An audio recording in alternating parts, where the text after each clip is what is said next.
বাংলাদেশের আলামত ভালো না। একযোগে দেশব্যাপী পরিকল্পিত বিশৃঙ্খলা সৃষ্টি চলছে। দেশকে এক কঠিন পরিস্থিতির দিকে নিয়ে যাওয়ার চেষ্টা চলছে। কিন্তু সবচেয়ে আক্ষেপের বিষয়, বাংলাদেশে এই মুহূর্তে সবচেয়ে বড় রাজনৈতিক দল হিসেবে বিএনপির উচিত দেশকে ধ্বংসের হাত থেকে রক্ষা করতে সবচেয়ে দায়িত্বশীল ভূমিকা পালন করা। কিন্তু না, বিএনপিও ফাঁদে পা দিয়েছে, যার ফলে বিএনপি উল্টা কঠিন পরিস্থিতিতে পড়েছে। দেশ কোন দিকে যাচ্ছে, কি ঘটছে? দর্শক, কয়েকটা বিষয় একত্রে আলোচনা করব।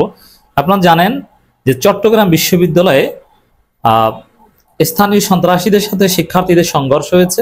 আবার চট্টগ্রাম বিশ্ববিদ্যালয়ে 144 ধারা জারি করা হয়েছে এবং প্রশাসনের কোনো খবর নাই। 4 ঘন্টা পর প্রশাসন আসে, শিক্ষক আহত হয়, প্রভৃতি কান্না করে। এরকম চিত্র আপনি কল্পনা করতে পারেন? কেন পুলিশ, মানে সারা দেশে আইন শৃঙ্খলা পরিস্থিতি এমন কেন? রাজশাহী বিশ্ববিদ্যালয়ে ছাত্রদল ছাত্র সংসদ নির্বাচন বানচাল করতে তারা প্রশাসনিক ভবনে তালা দেয়, কাগজপত্র ছিনিয়ে নেয়, আবার ছাত্রদলকে হটিয়ে সবকিছু স্বাভাবিক হয়। মানে টান টান উত্তেজনা। ঢাকা বিশ্ববিদ্যালয়ে ডাকসু নির্বাচন বানচাল করতে নানান ষড়যন্ত্র। আপনারা দেখছেন যে SM ফরহাদের প্রার্থিতা, ডাকসুর AGS প্রার্থী, শিবিরের ঢাকা বিশ্ববিদ্যালয় সভাপতি, তার প্রার্থিতা বাতিলের জন্য আদালতের দ্বারস্থ হয়েছে। যদিও আদালতের দ্বারস্থ হয়েছে, এটা ভালো, কিন্তু এটা মূলত নির্বাচন বানচালের একটা ষড়যন্ত্র বা পিছিয়ে দেওয়ার ষড়যন্ত্র। তাহলে এই সবগুলো ঘটনা একত্র যদি করি, এর সাথে আরো ঘটনা তো আছেই। ভিপি নুরের উপর হামলা, মানে সব জায়গায় কিন্তু আইন শৃঙ্খলা পরিস্থিতি জনিত ঝামেলা। এবং প্রধান উপদেষ্টার সাথে রাজনৈতিক দলগুলোর জরুরি মিটিং, আরো নানান পক্ষ সক্রিয় হয়ে ওঠা।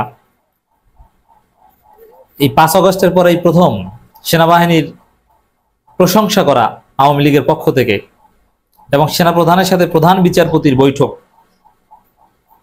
এই সব বিষয়ে বাংলাদেশে একটা টান টান উত্তেজনা বিরাজ করছে। এগুলো ওভারঅল, মানে এই ঘটনাগুলো সব নেগেটিভ, বা এগুলো সব, এই ঘটনা সব কিছুর ইন্টেনশন নেগেটিভ কিছু, কিন্তু চূড়ান্ত ফলাফল হবে পজিটিভ। কারণ এই যে হাসিনা কোটা সংস্কার আন্দোলন দমনে যে নানান তৎপরতা, কথিত মুক্তিযোদ্ধাদের নামিয়ে দিয়েছিল। সেই মুক্তিযোদ্ধারা বলেছিল যে মাননীয় প্রধানমন্ত্রী আমাদেরকে অস্ত্র দেন, আমরা আবার যুদ্ধ করবো এই ছাত্রদের বিরুদ্ধে। সেই মুক্তিযোদ্ধারা আবার সামনে নামার চেষ্টা করছে।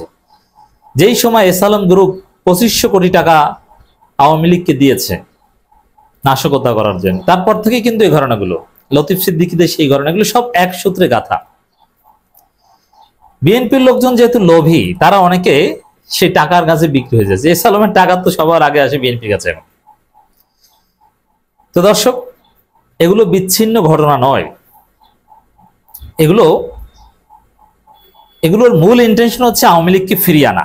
দুইটা পারসেপশন তৈরি। একটা হচ্ছে যে এই যে দেশের যে অবস্থা, ছাত্র সংসদ নির্বাচন হতে দিচ্ছে না ছাত্রদল, ডাকসু নির্বাচনে ছাত্রদল চায় না, ছাত্রদলের প্রার্থী বলেছে না 1 2 3 4 ছাত্রদলের ড্যাশ ড্যাশ, মানে ছাত্র সংসদ নির্বাচনের ডাকসুর। এবং রাজশাহীতে তো দেখেছেন এরা হতে দিবে না। চট্টগ্রাম বিশ্ববিদ্যালয় কোথাও চায় না। মূলত ঢাকা বিশ্ববিদ্যালয় তো চাপে পড়ে ছাত্রদল শেষের দিকে এসে নির্বাচনে গিয়েছে।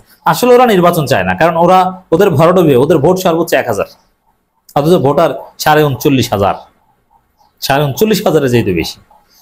তো এই জায়গায় একটা পারসেপশন তৈরি করার ষড়যন্ত্র হচ্ছে যে আরে হাসিনাই তো ভালো ছিল, হাসিনা যে ভোট চুরি করেছিল এই সেই, তাতে কি, তার চাইতেও তো খারাপ। হাসিনা আমলে তো ভোট হয়েছে, অ্যাটলিস্ট চুরি হলো, ভোট হয়েছে। এখন তো ভোটেই হতে দেওয়া হয় না, এখন তো নির্বাচনের কোনো পরিবেশ না, নির্বাচনের তো খবর নেই। হাসিনা তো ভুয়া নির্বাচন দিলেও দিয়েছে। কেউ চাইলে ডামি প্রার্থী হতে পারতো, বা কেউ চাইলে হাসিনার কাছে বিক্রি হতে পারতো, বা হাসিনার পরিকল্পনার মধ্যে থেকে এমপি মন্ত্রী হতে পারতো। এখন তো সেটারও সুযোগ নেই। এর মানে হাসিনাই ভালো ছিল, এই পারসেপশনটা যাতে তৈরি হয়, এটা হচ্ছে এই ধরনের একটা, এই পরিস্থিতির একটা উদ্দেশ্য। যে হাসিনা কেন ভোট চুরি করেছিল, বা কেন এই দমন পীড়ন, আসলে ওইটা ছাড়া তো দেশ স্থিতিশীলতা রাখা যায় না। এই কথা অনেক শিক্ষিত লোক আমাদেরকে বলছে। এই যে ঘটনাগুলো চট্টগ্রাম বা রাজশাহী বিশ্ববিদ্যালয়, ঢাকা বিশ্ববিদ্যালয়, সবগুলোর উদ্দেশ্য হচ্ছে এটা, বিভিন্ন উপর হামলা। কিন্তু আমরা ভয় করছি না এই কারণে যে হাসিনা যেরকম নানান ষড়যন্ত্র করে শেষ পর্যন্ত টিকতে পারে নাই, হাসিনা পালানোর পর এখন হাসিনাই ভালো, এই ধারণা জন্ম দেওয়ার জন্য এই যে নানান নাশকতা, 2500 কোটি টাকা বা 1000 কোটি টাকা ইনভেস্ট করা, এগুলোর মাধ্যমে যে পারবে তা না। আর একটা বিপ্লবের মাধ্যমে এগুলো সব তছনছ হয়ে যাবে, দেশ তখন চূড়ান্ত ভালোর দিকে যাবে। কিন্তু আরেকটা বিপ্লব মানে অবশ্যই রক্ত ঝরতে হবে। আমরা ভেবেছিলাম যে না, রক্ত ঝরবে না, শান্তিপূর্ণ বিপ্লব হবে। ভিপি নুরের উপর হামলার ঘটনা দেখে মনে হলো না, আরেকটা যে বিপ্লবের কথা বলছে সেখানেও রক্ত ঝরবে, অনেক শহীদ হবে, কিন্তু বিপ্লব হবে। এই হাসিনার এই ষড়যন্ত্র, ভারতের এই ষড়যন্ত্র দেশব্যাপী যেটা চলছে, বিএনপি যে ষড়যন্ত্রের ফাঁদে পা দিয়েছে, জাতীয় পার্টি রক্ষায় যে বিএনপি নেমেছে, এগুলো চলবে না। চুপ্পু, বিএনপির আব্বা চুপ্পুকে রেখে দিয়েছে, এগুলো থাকবে না, এগুলো সমাধান হবে। দর্শক, আপনারা জানেন যে চট্টগ্রাম বিশ্ববিদ্যালয়ে যে সংঘর্ষের ঘটনা ঘটেছে, স্থানীয় সন্ত্রাসীরা ছাত্রদের উপর যে রক্তাক্ত হামলা করেছে, শিক্ষকদের উপর যে হামলা করেছে, এই হামলায় বিএনপি নেতারা সরাসরি জড়িত ছিল, বিএনপির কর্মীরা সরাসরি জড়িত ছিল। মানে বিএনপি নেতাদের হাতে, বিএনপির হাতে চট্টগ্রাম বিশ্ববিদ্যালয়ের ছাত্র শিক্ষকদের রক্ত। বিএনপি বুঝতে পারছে যে ঘটনা তো খারাপ, আমরা তো বেকায়দায় পড়েছি, আমাদের নেতারা টাকা পয়সা খেয়ে এসালামের ফাঁদে পড়ে সব জায়গায় আওয়ামী এজেন্ডা বাস্তবায়ন করে।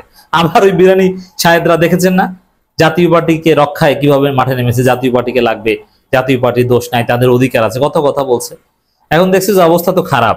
এরপরে বিএনপি নেতা উদয় কুসুম বড়ুয়াকে বিএনপি বহিষ্কার করেছে, অথচ এই উদয় কুসুম বড়ুয়ারাই উস্কানি দিয়ে ছাত্রদের উপর হামলার ব্যবস্থা করেছে, এবং বিএনপি নেতা উদয় কুসুম বড়ুয়া এই হামলার উস্কানি দিয়েছে, যার ফলে বিএনপি এটা মেনে নিয়ে বহিষ্কারও করেছে। অর্থ কি? বিএনপির হাজার হাজার কর্মী এই হামলায় অংশ নিয়েছে, নইলে তাকে বহিষ্কার করলো কেন? আর চট্টগ্রাম, রাজশাহী বিশ্ববিদ্যালয়তে দেখেন সরাসরি ছাত্রদল হামলা করছে, নির্বাচন বানচালের জন্য, কার্যক্রম চালাতে দিবে না। আবার এখানে চট্টগ্রাম বিশ্ববিদ্যালয়ের ছাত্রদের উপর হামলায় বিএনপি জড়িত, বিএনপি বহিষ্কারও করে। আবার ঢাকা বিশ্ববিদ্যালয় ডাকসু নির্বাচন বানচালের সাথে বিএনপি পন্থী শিক্ষকরা জড়িত, বানচালের ষড়যন্ত্র চেষ্টায় সাদিক ক্যাম যে অভিযোগ করেছেন। বিএনপি পন্থী এটা বলেন নাই, বলছেন যে একটি দলের অনুসারী। আবার ফরহাদের প্রার্থিতা বাতিলের জন্য চেষ্টা করছে, এর নেপথ্য খুঁজে দেখেন যে বিএনপি আছে। যে যেভাবে হোক, যে ওই যেন অবনীতি চৌধুরীর থিওরি, যে যেভাবে হোক তোমরা নির্বাচন বানচাল করো, নির্বাচনটা ঠেকাও, এই ধরনের একটা চিন্তা ভাবনা দিয়ে দেশ চলছে। তো দর্শক, ওভারঅল যদি বলি, দেশের অবস্থা ভালো না, এটা দিন দিন আরো ছড়িয়ে পড়বে। দেশে এই মুহূর্তে যদি যে বৈঠকটা অনুষ্ঠিত হচ্ছে, মাননীয় প্রধান উপদেষ্টা ভার্সাস পলিটিক্যাল পার্টিস, আজকে 3টা দল, তারপরে সব দলের সাথেই হবে, প্রধান বিচারপতি এবং সেনাপ্রধানের বৈঠক, এটাও আমরা পজিটিভলি দেখি, কারণ প্রধান বিচারপতি গুরুত্বপূর্ণ কিছু অবজারভেশন দিতে পারেন, এটাও নেগেটিভ না। তো ওভারঅল যদি দ্রুত একটা সিদ্ধান্তে পৌঁছানো না যায়, তাহলে বাংলাদেশে রক্তক্ষয়ী সংঘর্ষে বেশ কিছুদিন চলবে, এবং বিপ্লবের মধ্য দিয়ে পরিস্থিতি ঠান্ডা করতে হবে। কিন্তু আমি নিশ্চিত, ঘটনা যাই ঘটুক, বিপ্লবীদের সাথে কেউ পারবে না। চূড়ান্ত বিপ্লব, চূড়ান্ত বিজয় বিপ্লবীদেরই হবে। তবে আমাদের চোখ কান খোলা রাখতে হবে, এবং বিএনপি ইতিহাসে ভিলেন হয়ে যাচ্ছে, রাইট ইট ডাউন।